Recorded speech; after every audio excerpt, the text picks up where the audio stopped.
دادا حضرت کی بات جو خبروں میں لیٹے ہیں، آپ کے اور میرے نانا حضرت جو خبروں میں لیٹے ہیں، ان کی بات کر رہا ہوں. سنو، میرے آقا رحمت للعالمین ارشاد فرماتے ہیں ہر خبر میں لیٹنے والا اتنا شعور کے ساتھ زندہ ہے، اتنی اچھائی کے ساتھ زندہ ہے، اتنی سمجھ بوجھ کے ساتھ زندہ ہے، اتنی عقل و ہوش و حواس کے ساتھ زندہ ہے کہ اس کی خبر پر کون آتا ہے، خبر میں لیٹ کر وہ اس کے رشتے کو پہچانتا ہے.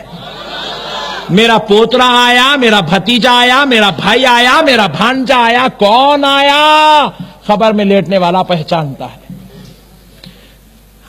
یہ رشتہ تو انسان کا ہے، چھوڑ دو.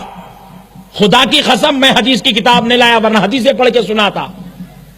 میرے آقا رحمت للعالمین ارشاد فرماتے ہیں خبر پر اگر کوئی پرندہ بیٹھ جائے تو خبر میں لیٹنے والا وہ پرندہ نر ہے یا مادہ اس کو پہچان لیتا ہے. اتنے شعور کے ساتھ خبر میں لیٹا ہوا ہے. میرے پیارے بزرگوں اور دوستوں، کئی ایسے اولیاء اللہ کی روایات موجود ہے. ایک بزرگ تھے، اپنے خاندان والوں کی خبروں پر جاتے، ہر جمعہ سورہ بقرہ پڑھتے تھے. ہر جمعہ سورہ بقرہ پڑھتے تھے. کیا پڑھتے تھے ذرا بولیں، ذرا پھر ایک بار بولیں. اس کی عظمت آپ کو سناتا ہوں، انشاءاللہ آپ بھی جائیں گے. حدیث شریف میں آپ نہیں جاتے میرے بھائی، میں نہیں جاتا، آپ نہیں جاتے. ہم لوگ بڑے گناہگار لوگ ہو گئے ہیں. ہم نے اپنے دادا کو، اپنے دادی کو، اپنے نانا کو، نانی کو ہم بھول گئے جن کے صدقے میں ہم کو دنیا میں آنے کا موقع ملا. ارے آج ہماری غوث اعظم سے غلامی ہے تو ہمارے دادا دادی نانا نانی کے صدقے میں نا میرے بھائی. ہم اپنے بزرگوں کو خبروں میں گاڑ دیے اور بھول گئے.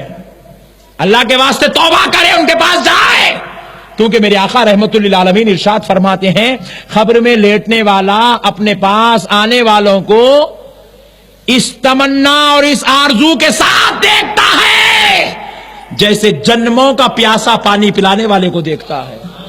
اللہ اللہ، جنموں کا پیاسا پانی پلانے والے کو جس تمنا سے دیکھتا ہے، خبر میں لیٹنے والی میتیں اپنے رشتہ داروں کو اس تمنا سے دیکھتی ہے. کیوں؟ تاکہ یہ کچھ پڑھ دے اور اس کا ثواب ہم کو ہماری خبر میں پہنچا دیا جائے. ہوا کیا، ایک بزرگ تھے، سورہ بقرہ شریف ہر جمعہ جا کر قبرستان میں پڑھتے تھے. ہر جمعہ جا کر قبرستان میں پڑھتے تھے. لیکن ہوا کیا، کسی مصروفیت سے وہ قبرستان جانا چھوڑ دیا، کیونکہ ان کے والدہ والد وغیرہ دیگر افراد خاندان کی مزار اس قبرستان میں تھی.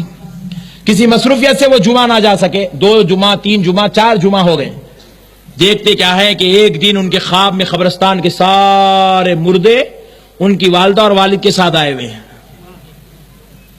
اور آ کر کہہ رہے ہیں بابا آپ ہماری قبر پر آتے اور ہر جمعہ سورہ بقرہ پڑھتے تھے، آپ نے آنا چھوڑ دیا ہے. کیونکہ جب آپ جمعہ آ کر قبرستان میں ہماری خبروں کے پاس کھڑے ہو کر سورہ بقرہ پڑھتے تو آئندہ جمعہ تک ہم پر اللہ کی رحمتوں کا نزول ہوتا تھا. آپ نے پڑھنا چھوڑ دیا اور ہم میں سے بعض مردے اللہ کے عذاب کا شکار ہو گئے ہیں. خواہش ہے کہ آپ جمعہ پابندی سے آئیں. اپنے بیٹے کے خواب میں آ کر ان کے ماں باپ ریکویسٹ کر رہے ہیں. اللہ والوں کی بات ہے. میرے پیارے دوستو ذرا سوچو، خبر والوں کو یہ معلوم ہے آنے والا بیٹا ہے، آنے والا سورہ بقرہ پڑھ رہا ہے اور اس کے پڑھنے کی وجہ سے ان کو یہ راحت مل رہی ہے. خبر والوں کو اتنا شعور ہوتا ہے، ہم نہیں جانتے. لیکن ہم نعوذ باللہ مردہ ہے یہ کہاں سے کہنا، یہ کہاں سے بنا لیے، میرے کو سمجھ میں نہیں آیا. اللہ کے واسطے یہ کانسیپٹ کو ختم کرو، مردگی کا اور زندگی کا بندگی کا کانسیپٹ اسٹارٹ کریں. اللہ اور اس کے رسول کی رضا کے لیے بد عقیدہ مسلمانوں کے چنگل میں، گندے لوگوں کی باتوں میں، برے لوگوں کی باتوں میں نہ پھنسے. میرے بھائیوں نے مجھ سے ایک ریکویسٹ کی تھی، وہ بات سنا کر بات ختم کر لیں.